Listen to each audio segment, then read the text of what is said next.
Hey there. Today we're going to cover some of my favorite topics, color harmony and color perception. Color harmony is a complex concept because human response to color are both affective and cognitive, involving emotional response and judgment. Color harmony refers to the quality that certain aesthetically pleasing color combinations have. This theory is based on the knowledge and use of the color wheel. The color wheel can be divided into both warm and cool colors. Warm colors range from red to yellow and are considered active because they appear to advance from the ground. Cool colors range from yellow-green to blue-violet, including most grays. Cool colors are generally passive because they appear to recede into the ground. When we talk about color properties, the hue is the purest form of that color without the addition of black or white. A tint is when white is mixed with a hue, which makes it look lighter. A tone is when both white and black are mixed with the hue to gray off or desaturate the color. Shades are when you mix black with the hue to make the hue look darker. Here we can see a color wheel identifying the three primary colors of red, blue, and yellow. Secondary colors include purple, orange, or green. Tertiary colors include red-violet, red-orange, yellow-orange, yellow-green, blue-green, and blue-violet. Color schemes are described in terms of logical combinations of colors based on an organized system. It's a range of colors that work together to create a unified aesthetic. In the first color scheme, we can see analogous colors. This would be a small slice of the color wheel. Complementary colors can be defined by being on opposite sides of the color wheel. Accented analogous colors include a complementary color on the opposite side of the color wheel. In a split complementary color scheme, rather than using the complementary color, you'd be using the two colors adjacent to the complementary color. In a triadic color scheme, you're using three colors that are evenly spaced around the color wheel. Triadic color harmonies tend to be quite vibrant, even if you use pale and unsaturated versions of the hues. In a tetradic color scheme, four colors are distributed evenly around the color wheel. In this case, it's using two sets of complementary colors. Whereas within a true tetradic color scheme, a square, the four colors are evenly spaced around the color wheel.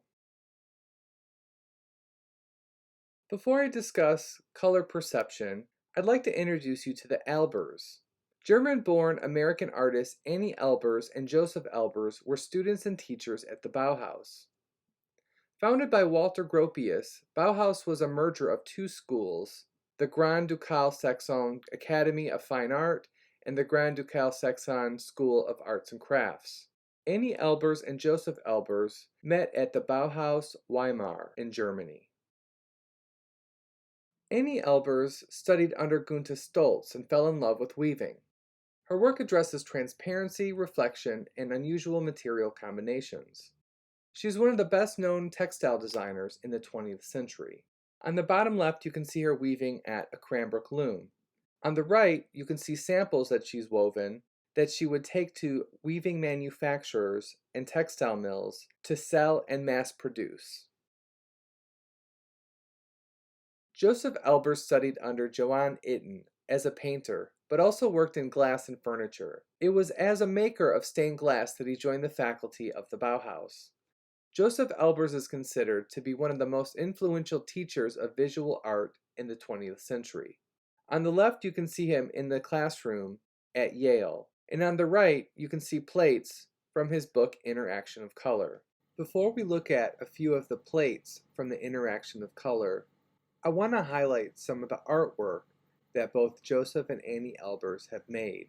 Take special note of the color schemes, color proportions, and color language within their work.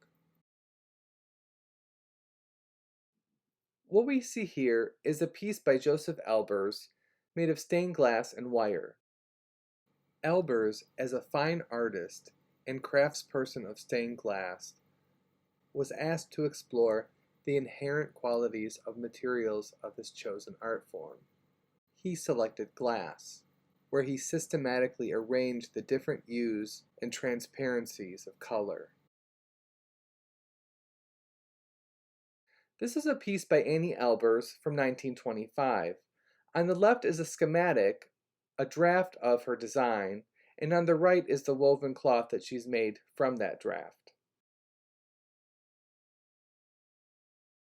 On the left, we have a blueprint of Anni Albers' wall hanging that we see finished on the right.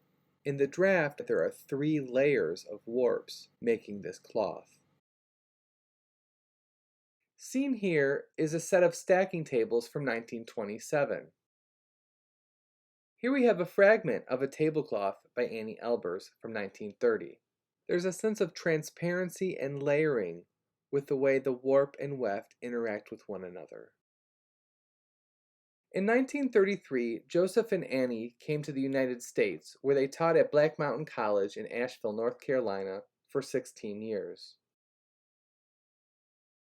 You can also see in the work Leaf Study by Josef Albers of 1940, he's producing color studies in reaction to the landscape of which he lives.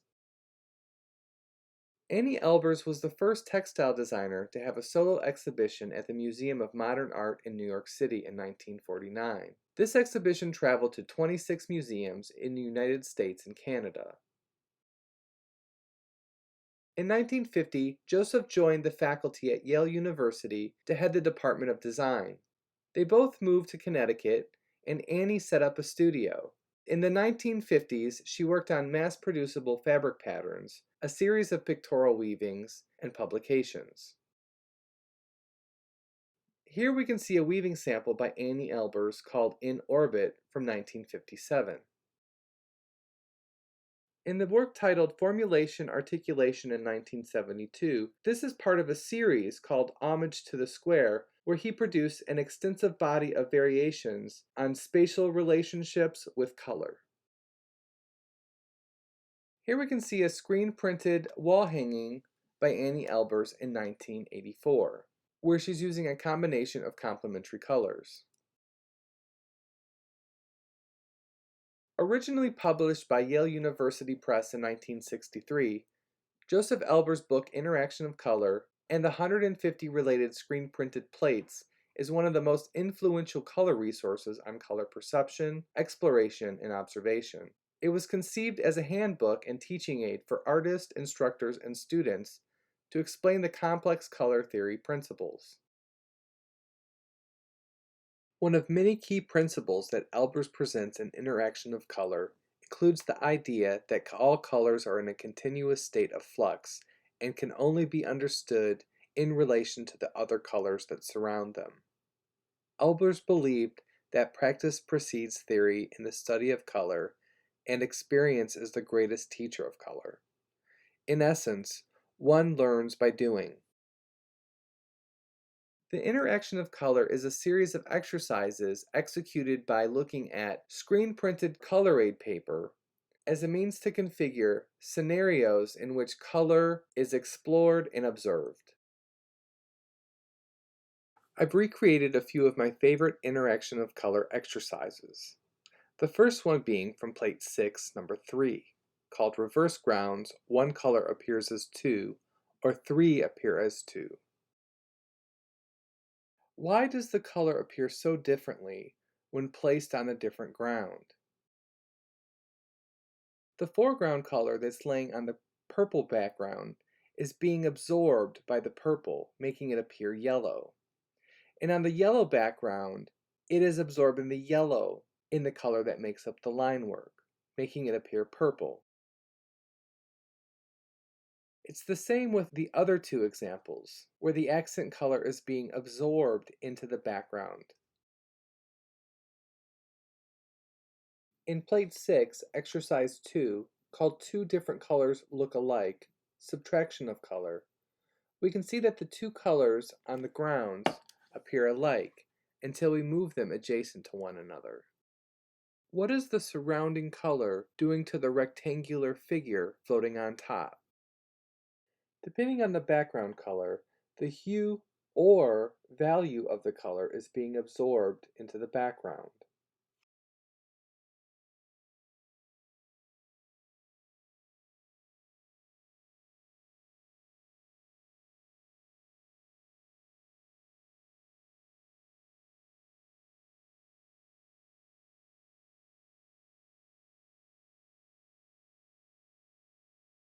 In plate 11, Transparence and Space Illusion, there are three important discoveries. One that is if we mix color A and color B, the mixture can neither be lighter or darker than one of the parent colors. Secondly, the varying amounts of the parent color in the mixture will define the character of the color. There will be one color more dominant than the other. When we read a color as appearing above or below another color, the third deception is recognized, which is space illusion.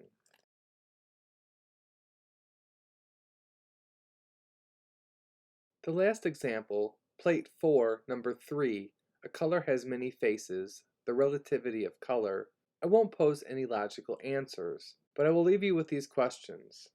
Why do we perceive these two grids differently when they are exactly the same size and the same color? How does the figure-ground relationship change through the interaction of color between the figure and the ground?